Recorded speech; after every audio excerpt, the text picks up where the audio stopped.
Hello, how are you all? This is Dr. Zaira and we are solving AMC Part 1 recalls from the Gynae section. Hope you are preparing well for your exam and this video will help you to solve some Gynae questions. So let's start. A 32-year-old woman present with a complaint of mucopurulent greenish vaginal discharge. Which one of the following organism is the most likely cause of this presentation?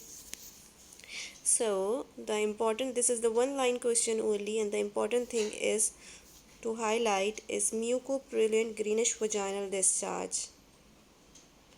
Let's start to solve this question by selecting one by one option. So A option, Candida albicans. How the discharge will be in the Candida? So Candida discharge is the wrong option here because the color of the discharge with the Candida infection is curdy white. So curdy white vaginal discharge with the Candida.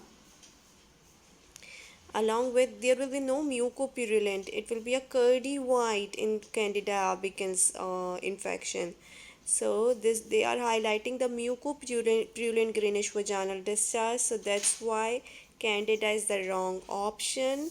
With the Candida there will be a curdy white like a yogurt. The discharge color will be a curdy white. Now the second option, what about the Gardnerella vaginalis? Gardnerella vaginalis. How will be the discharge with the Gardnerella vaginalis? So Gardnerella vaginalis causes the infection which we are calling bacterial vaginosis, and the discharge color with the Gardnerella vaginalis will be grayish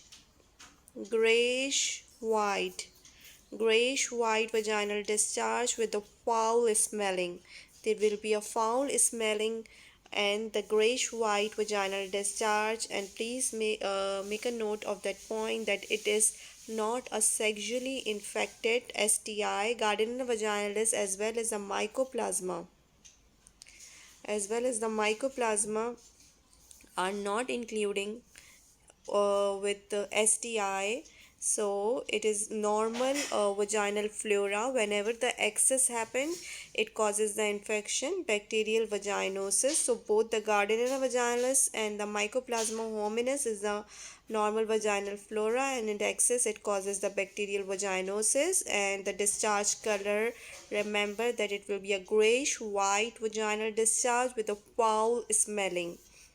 E. coli is also the wrong option here because the mucopurulent greenish vaginal discharge is the wrong statement, and it's not connecting with the E. coli. E. coli is also some of the normal vaginal flora, and the scenario for the E. coli will usually towards the urinary tract infection. Whenever they are giving the scenario for the urinary tract infection and they are asking the most likely organism, then it will be a E. coli. So mucopurulent greenish vaginal discharge is commonly associated with chlamydia trachomatis, and it is, remember that it is a sexually transmitted infection. And the next important thing, whenever we treat this chlamydia trachomatis, because of this is sexually transmitted infection STI, we have to treat the partner as well.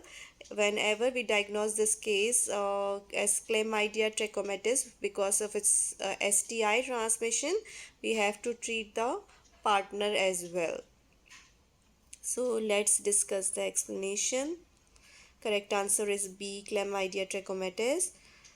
So option A, the discharge with the Candida vaginitis is thick, white and non-offensive, and it is mostly they are giving the curdy white discharge like in the yogurt.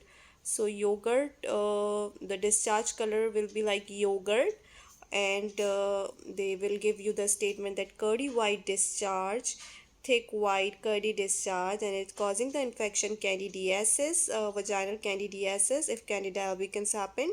So this will be the statement that curdy white vaginal discharge. So if this is mentioned in the statement, then most likely the diagnosis will go toward the candidiasis.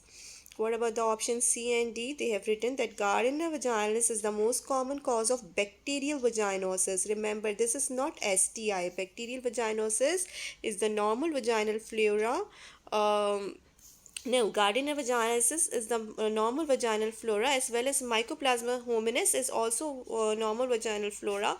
Whenever it get in access, it causes the bacterial vaginosis, and there is a thin grayish white and an offensive fishy odor with the bacterial vaginosis.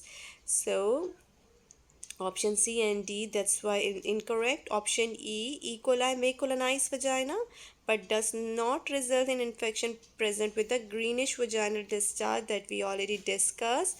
And most likely the E. coli, they will give you the scenario with an association with the UTI. So here the correct answer is chlamydia trachomatis. Hope this question is clear to you now. And if they will ask you the management, we have to treat the partner as well, because this is STI infection. Thank you very much.